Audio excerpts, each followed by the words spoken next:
Ela nunca soube o nome dele, apenas o apelido que circulava entre os corredores. O Príncipe de Vidro.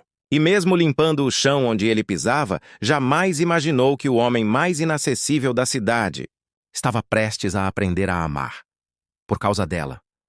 Antes de começarmos, se você ama histórias de amor impossíveis, segredos silenciosos e finalizações que arrepiam a alma, se inscreva no canal e apoie esse projeto com seu carinho, para que mais pessoas possam ouvir histórias que realmente tocam o coração. Aqui, o amor não é perfeito, mas é verdadeiro. Agora sim. Respire fundo. Essa história vai te prender até a última linha. A primeira vez que ela viu o rosto dele foi por acaso, através do reflexo de um vidro. Estava esfregando o chão da recepção quando ele saiu do elevador principal, falando ao telefone com passos decididos. A voz dele era firme, elegante, e mesmo com o fone nos ouvidos, ele parecia ter controle de tudo, até da própria respiração. Ela baixou os olhos imediatamente. Não era permitido fazer contato direto com os da cobertura. Havia regras, algumas ditas, outras nem tanto. E Laura sempre respeitou todas. Desde os 19 anos, trabalhava como faxineira noturna naquela mesma empresa. 3 andares por noite. Piso de mármore, aço inox, janelas que iam do chão ao teto. Nunca cruzava com ninguém. Até aquele mês. Joaquim Duarte, CEO do grupo Duarte Ramos, era conhecido por ser tão reservado quanto poderoso. Aos 37 anos, comandava mais de 8 empresas. Aparecia raramente na imprensa e colecionava rumores que iam de genialidade a frieza absoluta. Alguns diziam que ele era um robô. Outros, que vivia um luto eterno. Ninguém sabia ao certo, mas Laura sabia de uma coisa. Ele não era um robô. Ela começou a perceber pequenos detalhes. Uma xícara sempre esquecida no mesmo canto da mesa. Uma luz acesa demais no escritório às 3 da manhã. Um piano desligado no canto da sala de reuniões que, às vezes, parecia recém-usado. Pequenos vestígios de um homem real. E ele, mesmo sem dizer nada, também começou a notá-la. Primeiro pelos sons. O rodo deslizando no piso. O cheiro de lavanda das luvas de borracha. Depois pelos movimentos delicados dela. Como se tudo que tocasse merecesse respeito. Mesmo um chão sujo. E então, um dia, ele a viu olhando para o quadro da parede, uma pintura abstrata de tons escuros que ninguém nunca comentava. Naquela noite, ele não a interrompeu. Apenas a observou, do outro lado da divisória de vidro, enquanto ela se perdia nas formas da tela. E pensou, quem é essa mulher que vê poesia onde todos passam correndo? Laura continuou limpando como sempre. Com cuidado, com pressa, com silêncio. Mas dentro dela, algo já começava a mudar. Não por ele, ainda não, mas por si mesma. Pela primeira vez, alguém havia parado para vê-la sem pressa. Os encontros não planejados viraram rotina. Um reflexo aqui, um ruído acolá, um esbarrão sutil perto do elevador. Ele começou a sair de sua sala um pouco mais tarde. Ela começou a limpar aquele andar um pouco mais cedo. Nunca trocaram uma palavra, até que uma noite, ao passar pano no vidro da porta principal, encontrou um bilhete preso com um clipe dourado. Você sempre para no mesmo quadro. Por quê? Laura gelou. Leu e releu a letra firme e bem desenhada. Por um instante achou que era brincadeira. Uma armadilha. Mas ali não havia riso. Só curiosidade. Na noite seguinte, ela deixou um bilhete em resposta. Porque me sinto parte dele. É confuso, inacabado, mas intenso. Como a vida. 2 dias se passaram sem resposta. E então, mais um bilhete. Se eu te convidasse para ver esse quadro de perto, sem as divisórias, você viria? Laura demorou uma eternidade para responder. Mas respondeu. Eu varro o chão onde você pisa. Isso não te incomoda? A resposta veio no mesmo dia. Não. Me intriga. Na semana seguinte, quando ela entrou na sala principal, encontrou o quadro em cima de uma mesa baixa. Ao lado, uma única xícara. E o aviso. Fique o tempo que quiser. Laura sentou. Pela primeira vez não como empregada, mas como alguém autorizada a existir ali. A partir dali, bilhetes viraram rotina. Palavras trocadas às escondidas. Pequenas confissões noturnas. O silêncio da madrugada sendo preenchido por 2 mundos que nunca deveriam se cruzar. Mas estavam colidindo, ele contou sobre a mãe, morta aos 18, vítima de depressão. Sobre o pai, ausente e exigente. Sobre a solidão de crescer sendo treinado para mandar, mas nunca para sentir. Ela contou sobre os 3 irmãos que sustentava, sobre o pai alcoólatra, sobre a vergonha de usar o mesmo par de sapatos há anos, sobre a sensação de desaparecer quando os outros entram no elevador e nem veem que ela está lá. E aos poucos aquilo deixou de ser só bilhete. Uma noite ele deixou uma xícara extra. Outra, uma playlist com músicas antigas. E por fim, uma flor. Laura soube que algo estava diferente quando, ao terminar o turno, não queria mais ir embora. E quando chegava ao prédio, seu coração acelerava como se fosse dançar, mesmo que só fosse lavar. Mas ela sabia o mundo em que vivia. Sabia que homens como ele não ficavam com mulheres como ela. Que isso não era conto de fadas, era vida real. E na vida real, faxineiras não se apaixonam por patrões. Nem patrões olham para quem limpa seus rastros. Ainda assim, ele olhava. Uma noite ela entrou e não havia nada para limpar. Tudo já estava em ordem, exceto uma única folha em cima da mesa. Fiquei até mais tarde só para te ouvir caminhar. Ela chorou, sozinha, em pé, com a vassoura nas mãos, porque sentiu que ali havia verdade. E pela primeira vez alguém queria sua presença, não seu serviço. Na semana seguinte ele não apareceu, nem na outra. Ninguém sabia dizer onde estava. E os bilhetes pararam. Laura sentiu o peito vazio. O quadro fora retirado. A playlist sumiu do computador. O escritório parecia ter voltado ao normal. Mas dentro dela, tudo estava diferente. 2 semanas depois, ao abrir o armário de produtos de limpeza, encontrou uma caixinha branca. Dentro, um convite. Laura, se você quiser me ver, de verdade. Estarei te esperando no último andar. Quinta-feira, 23 horas. Sozinha. Ela ficou parada com o convite nas mãos, sentindo o mundo girar. Não sabia se era um erro, uma loucura, uma armadilha, mas sabia que não iria conseguir fingir que aquilo não existia. Naquela noite, ela colocou seu melhor vestido, simples, azul, com um pequeno bordado que ela mesma costurou. Prendeu o cabelo com cuidado e subiu. No último andar, a porta estava aberta, luz baixa, piano tocando, e ele, de pé, perto da janela, como quem espera algo que nunca achou que viria. Eles se olharam, longamente. Pela primeira vez, sem vidro, sem bilhete, sem uniforme, você veio, ele disse. Você me esperou? Ela respondeu. E foi ali que a história deles realmente começou. O encontro no último andar foi breve, mas ficou gravado na memória dos dois como se tivesse durado uma vida inteira. Não houve beijo nem promessas. Apenas 2 olhares dizendo tudo o que as palavras não tinham coragem. Nos dias seguintes, Joaquim sumiu outra vez. E Laura voltou ao silêncio das noites e dos corredores vazios. Mas o silêncio agora não era mais o mesmo. Tinha gosto de espera. O quadro voltara à parede. A playlist aos fones e a xícara. Agora eram 2. Eles começaram a se encontrar em silêncio. Um piano tocando, uma conversa sussurrada, um olhar mais longo do que o permitido. Ele esperava ela terminar o expediente. Às vezes em pé, outras sentado no chão, com a gravata já solta e os sapatos jogados de lado. Era ali que Joaquim deixava de ser patrão. Laura se sentia em outro mundo. Um mundo que nunca pensou ter acesso. Mas ela também sabia o risco que corria. Era filha de empregada, neta de lavadeira. Acordava às 5 para pegar 2 ônibus. E aquele homem, por mais encantador que fosse, era de uma realidade onde amor e escândalo andam juntos. A primeira vez que ele tentou tocá-la, ela se afastou. Não me confunda com um capricho, disse com os olhos cheios d'água. Joaquim entendeu. E não forçou. Você não é um capricho. É a única coisa real que me aconteceu em anos. Mesmo assim, ela manteve distância. Por proteção. Por orgulho. E porque sabia que, se entregasse, não teria como voltar atrás. O mundo de fora começou a perceber que havia algo mudando nele. Os funcionários falavam. O chefe anda diferente. Mais calmo, mais humano. Menos ausente, mas também havia tensão no ar. Uma reunião de sócios foi convocada às pressas. Investidores exigiam um plano de expansão. E como se não bastasse, Isadora, ex-noiva de Joaquim, reapareceu em cena. Isadora vinha de uma família tradicional, tão fria quanto rica. A separação dos dois havia sido discreta, sem escândalos, mas inacabada. Quando soube que Joaquim estava envolvido com uma funcionária da limpeza, ela riu. Ele deve estar em crise. Isso passa. Mas não passou. Certa noite, Laura chegou para trabalhar e encontrou flores no armário dos produtos. Um bilhete preso dizia: "Hoje não vamos nos esconder.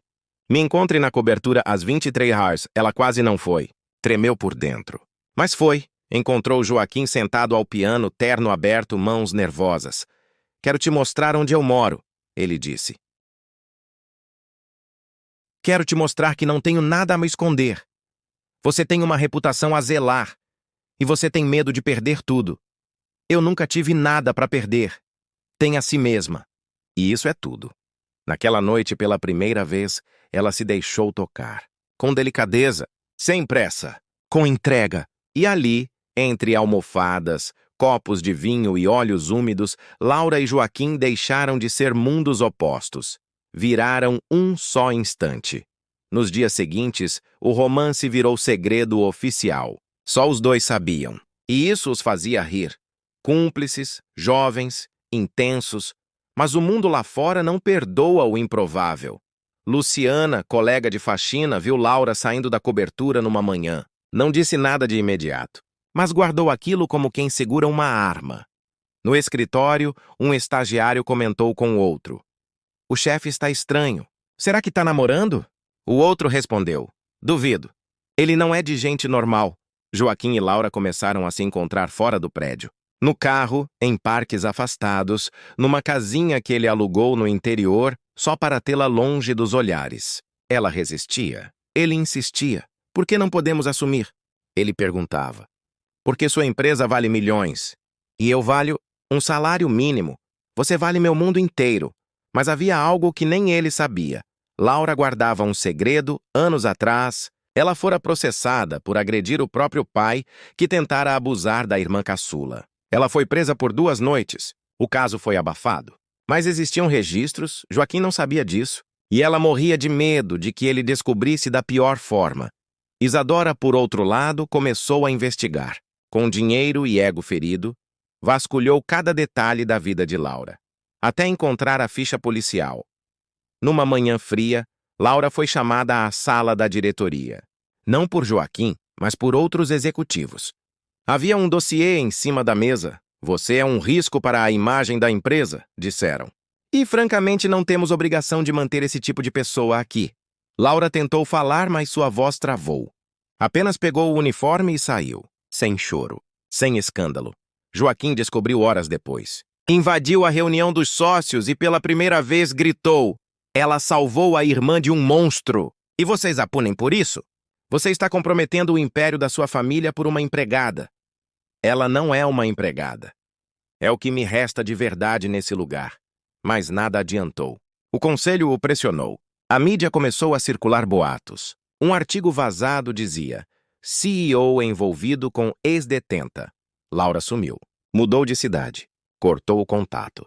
Pediu à irmã que não revelasse seu paradeiro. Joaquim, por sua vez, vendeu sua parte na empresa. Abandonou a diretoria. E nunca mais foi visto no prédio da Duarte em Ramos.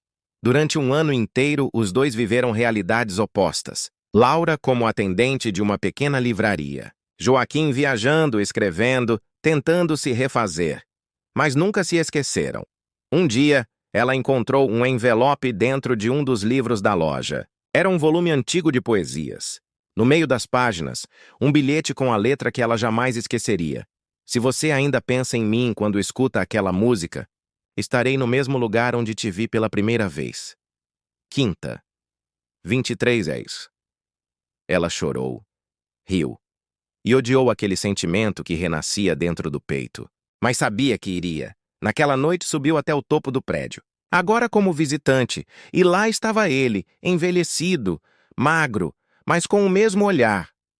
"Demorou", ele disse. "Eu nunca fui rápida."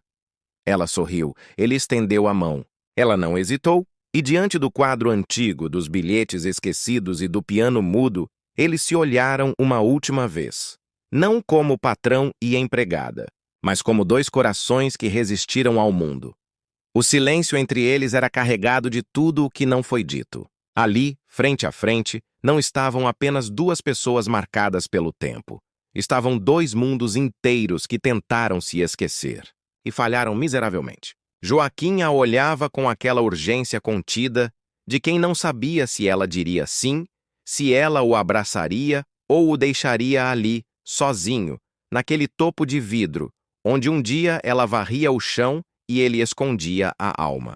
Laura, por outro lado, sentia as pernas trêmulas. Não era medo, era memória. Era o peso de tudo que viveram e de tudo que não conseguiram viver. Ele não falou mais nada. Só estendeu a mão, e quando ela tocou, tudo dentro dela quebrou. O orgulho, o medo, a raiva, a dor que ela cultivou durante aquele ano inteiro, escorreu pelos olhos em forma de lágrimas silenciosas. Joaquim a abraçou como se estivesse resgatando um pedaço de si mesmo. E ela se permitiu pela primeira vez não resistir. Eles passaram horas ali. Não conversaram sobre o passado. Não se culparam. Não se justificaram. Apenas contaram como haviam sobrevivido sem o outro. Joaquim revelou que passou meses na Itália, recluso, escrevendo um livro que ninguém quis publicar. E Laura falou sobre os dias na livraria pequena, os cafés amargos, os domingos longos demais. Cada palavra era uma ferida que se abria, mas que pela primeira vez doía menos. Quando a noite terminou, ele perguntou: "Você volta comigo?" Ela respondeu com os olhos, não prometendo amor eterno, mas dizendo: "Eu ainda estou aqui." Joaquim levou Laura para a casa no campo, aquela que comprara em segredo só para tê-la longe do mundo. Agora, ela seria dela também. Os primeiros dias foram estranhos. Ainda se tratavam com certa formalidade, como se o toque fosse frágil, como se o amor pudesse se quebrar com qualquer movimento errado. Mas aos poucos o tempo se encarregou de lembrar os corpos que eles já haviam sido abrigo um do outro. Laura voltou a escrever, sempre escondido, em cadernos simples, textos sobre a mulher invisível que um dia todos ignoraram. Joaquim tocava piano para ela. Aprendeu canções que ela gostava, compôs outras. Viviam sem pressa. E, principalmente, longe dos julgamentos. Mas o mundo real sempre cobra retorno. E a paz nunca dura para sempre. Um dia, numa ida à cidade, Laura encontrou uma antiga colega da empresa. E a notícia veio como um tapa. Isadora estava processando Joaquim, acusando-o de manipular fundos da empresa para sustentar relacionamentos pessoais com funcionárias sem qualificação. Era mentira, mas era poderosa. E manchete. Nos jornais, voltaram os apelidos cruéis. A faxineira que subiu demais. O CEO apaixonado pela invisível. Ela se sentiu suja. Como se estivesse de novo no elevador, olhando o chão para evitar olhares. Joaquim a tranquilizou. Disse que processaria Isadora, que já havia acionado seus advogados. Mas ela sabia o que estava por trás daquele ataque. Humilhação. Vingança. A necessidade de Isadora de ver Laura onde sempre achou que ela devia estar. Abaixo. Laura quis fugir. De novo. Achava que ele merecia alguém sem bagagens, sem fichas policiais, sem escândalos no Google. Mas ele a impediu. Não com força. Com verdade. Você acha mesmo que eu trocaria sua presença por uma reputação falsa que nunca me trouxe paz? Mas você pode perder tudo. Se for sem você, não é perda. É alívio. Foi a primeira vez que ela acreditou nele completamente. Mesmo assim, as notícias se espalharam. Amigos antigos se afastaram. Antigos aliados de Joaquim romperam vínculos. O mundo rico não perdoa quem ama fora do roteiro. Eles se isolaram ainda mais. E nesse isolamento, descobriram uma nova forma de estar juntos. Cuidando da terra, plantando hortaliças, criando cachorros, lendo poesia em voz alta. Viveram como dois exilados que decidiram construir seu próprio país. Um dia, sentados no gramado, Joaquim perguntou: "Você ainda se arrepende de ter voltado?" Ela demorou e disse: "Não. Me arrependo de ter ido embora. A justiça demorou, mas veio." Isadora perdeu o processo. Foi obrigada a se retratar. Mas os danos na imagem de Joaquim já haviam sido feitos. Ele não quis voltar ao mercado. Disse que preferia a liberdade. O preço da verdade é alto, Mas viver com medo custa ainda mais. Com o tempo, Laura começou a compartilhar suas histórias em um blog anônimo. Escrevia sobre a faxineira que se apaixonou pelo patrão, mas que antes disso aprendeu a se amar. Os textos viralizaram. Milhares de mulheres comentavam, mandavam mensagens, choravam. Ela percebeu que sua dor não era única, era coletiva. Um editor entrou em contato.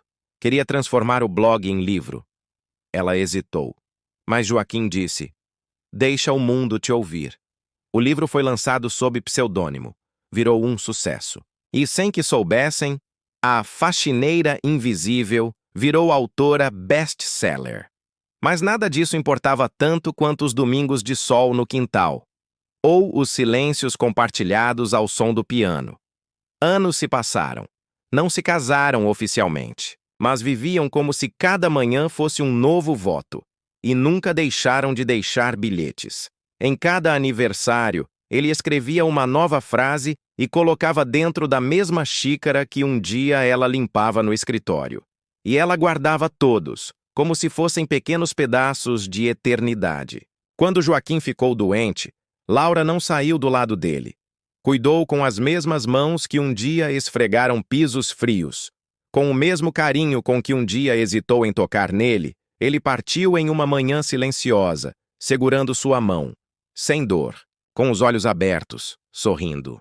Laura chorou por semanas, mas depois ela escreveu. O segundo livro foi sobre a história deles. Eles passaram horas ali. Desta vez com o nome, com o rosto, com tudo. E no lançamento de pé diante de centenas de pessoas, ela disse: "Eu varri o chão onde ele pisava, mas ele limpou os cantos da minha alma que ninguém nunca olhou." O público aplaudiu de pé, não pela fama, mas pela coragem. E ela, enfim, entendeu que às vezes o amor mais impossível é aquele que mais nos transforma. Não porque salva, mas porque ensina que somos maiores do que tudo que tentaram nos fazer acreditar. Laura viveu mais 30 anos. Escreveu outros livros. Abriu um projeto social para mulheres invisíveis. E toda vez que alguém perguntava como tudo começou, ela sorria e dizia: "Foi numa madrugada qualquer, quando eu limpei um vidro e vi um homem olhando para mim como se eu fosse arte." Se essa história tocou algo aí, dentro, se você também acredita que o amor pode nascer onde ninguém vê, se inscreva no canal e continue com a gente nessa jornada por histórias, que não são perfeitas, mas são reais, profundas e muitas vezes transformadoras.